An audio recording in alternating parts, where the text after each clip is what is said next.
Nah, itu kalau maju dari kalau tidak nah, kira kok gitu, bukan ganti. Oh, iya, tak kira. Bagirno pengen tinggal taman mandi ngopo lah, ngopo mandi kita, ngopo. Oh, ya, emang gue ini orang gaduh.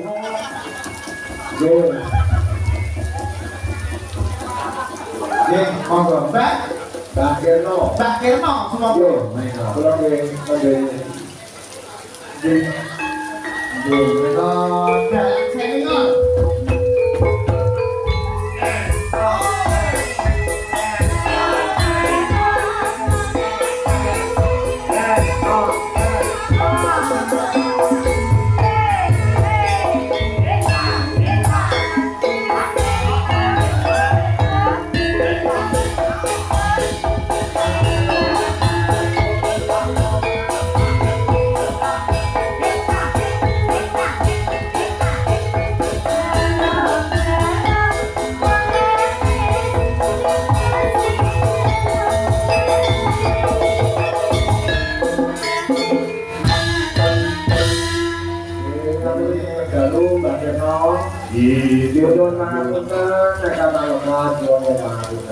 Sami-sami mas matur nuwun terus katanya kanipun wonten iki.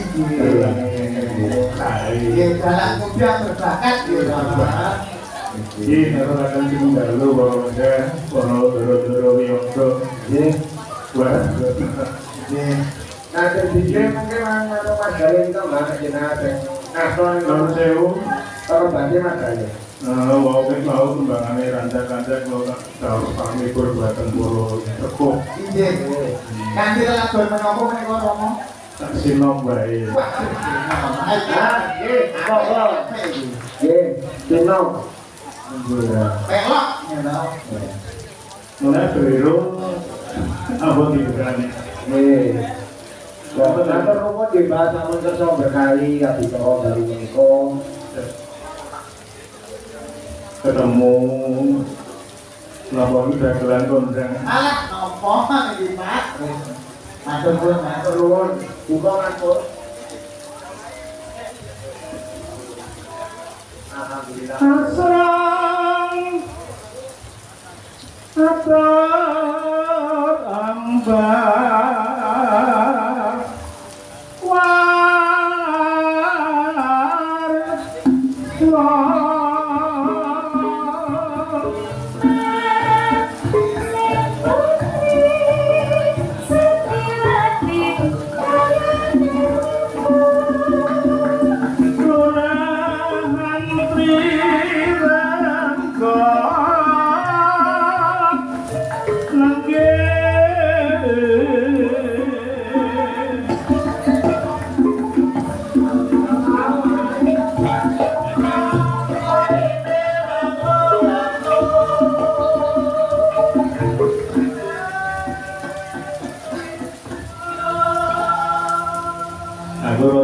tapi pembirongnya guruku Karawita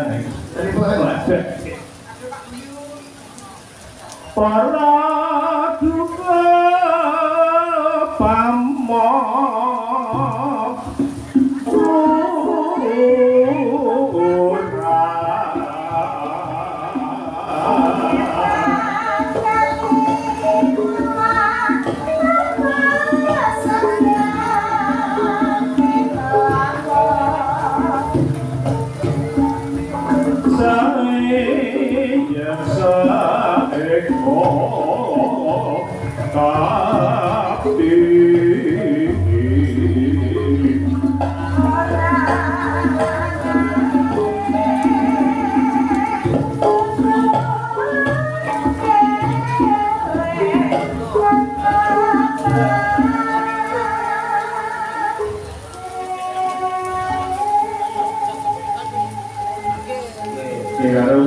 karo bercakapan Mas Bimo tetep Wah, ini percaya kok orang sampeyan.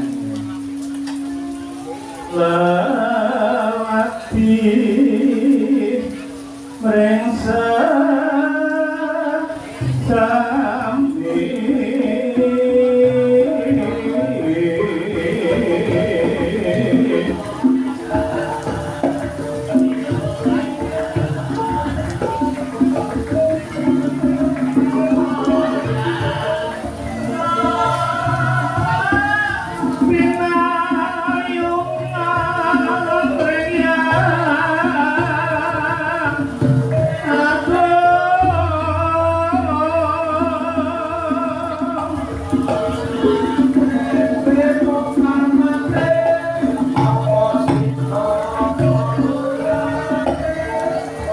Apa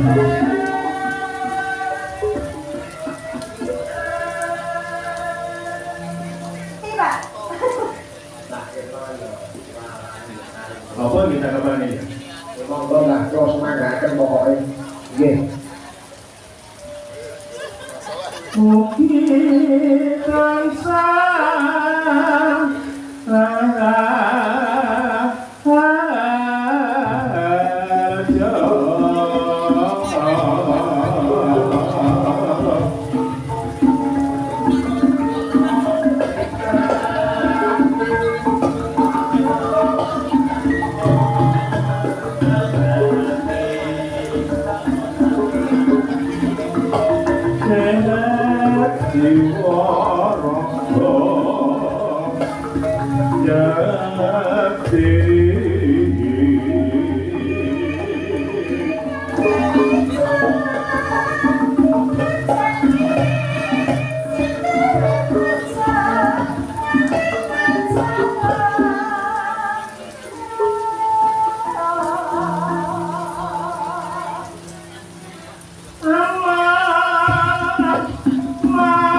tansah Rajo, dari keluarga, mata direnggo ya pangapunten lho, ana juga kula nek kula atur panglipur dhateng para wengkeh. Nggih. Matur nuwun. Iki sami-sami menika sampun paling gede nggih menika. Nggih Mas Pur, nggih. Rek sampun jam 12 di lokasi lakon iki nggih mungkin disambutke gara-gara boten jenengan. Mboten. Oh nggih. Nggih, matur nuwun wonten monggo. Nggih. Yo diwae iki cukup menene kok dibatasi karo lho. Yo mak, kok sing tuwa ulun. Karena jasa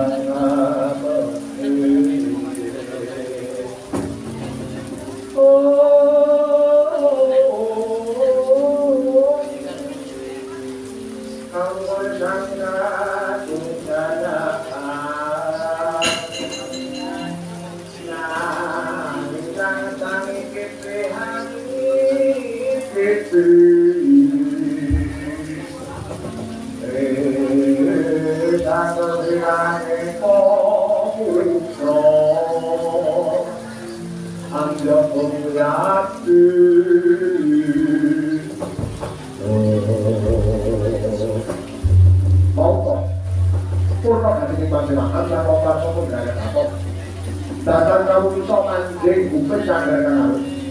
Namun lurah itu karena bolong ikan hijau kotoran lurah bolong itu. Tantang mau tetap dari lurawan.